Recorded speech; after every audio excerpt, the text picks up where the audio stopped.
பார்த்து கொண்டிருப்பது நியூஸ் 21 செய்திகள். தமிழ்நாடு செய்திகளை உடனுக்குடன் தெரிந்து கொள்ள நியூஸ் 21 செய்திகளை பாருங்கள்.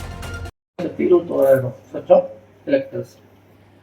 அதுல எலிமினேஷன் ஃபேஸ்ல நம்ம எலிமினேஷன் ஃபார்ம் கொடுத்து நம்ம கலெக்ட் பண்ணி அதை டிஜிட்டைஸ் பண்ண நம்பர் ஆஃப் எலக்டர்ஸ் எவ்வளவு இருக்காங்கன்னா 9,111,111.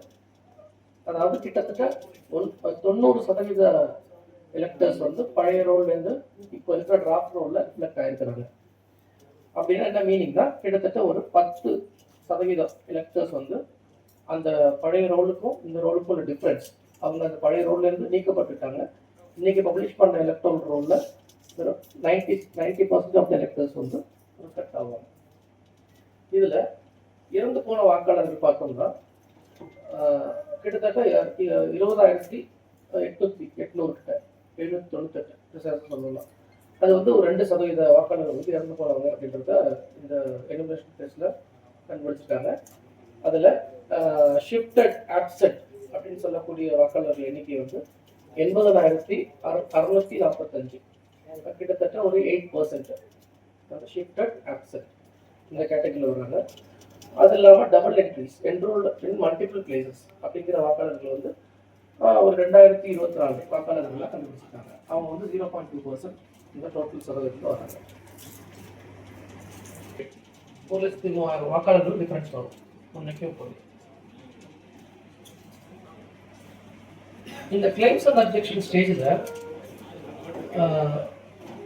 இந்த 9,18,111 வாக்காளர்கள் இந்த கிளைம்ஸ் அண்ட் அப்ஜெக்ஷன் ஸ்டேஜில் ஒரு சில வாக்காளர்களை வந்து 2002 உள்ள அந்த இன்டென்சிவ் ரிவிஷன் ரோலோட சம்மந்தப்படுத்த முடியல, அதாவது அன்மேப் பண்ண முடியல. அதாவது அன்மேப்டு கேசஸ் சொல்லுவாங்க. இந்த அன்மேப்டு கேசஸ்க்குலாம் அந்தந்த இஆர்ஓஸ் அவங்களுக்கு நோட்டீஸ் போகும். அவங்க டிராஃப்ட் ரோலில் அவங்க பேர் வந்துடும், ஆனால் அவங்க மேப் பண்ணுறதுக்காக அவங்களுக்கு நோட்டீஸ் போகும். நோட்டீஸ் போகிறப்போ அவங்க அந்த 12 ஆவணங்களில் ஒரு ஆவணத்தை அவங்க சமர்ப்பிச்சாங்கன்னா அவங்களுக்கு அதை லோக்கல் என்கொயரி மூலிமா அவங்க செக் பண்ணிவிட்டு அது ஒரு ஸ்பீக்கிங் ஆர்டர் பாஸ் பண்ணுவார். ஸ்பீக்கிங் ஆர்டர் பாஸ் பண்ண பேஸ் பண்ணி அவங்களோட நேமை ஃபைனல் ரோலில் சேர்க்க முடியும். மொத்தம் இந்த special intensive revision of electoral roll 3 phase இருக்கும். Enumeration phase, claims and objection phase and notice phase. இப்போ நம்ம கம்ப்ளீட் பண்ணியிருக்கிறது வந்து எனுமரேஷன் ஃபேஸ் கம்ப்ளீட் பண்ணியிருக்கோம். இப்போ இன்னையிலேருந்து நம்ம கிளைம்ஸ் அண்ட் அப்ஜெக்ஷன் ஃபேஸ்க்கு ஷிஃப்ட் ஆகிருக்கோம்.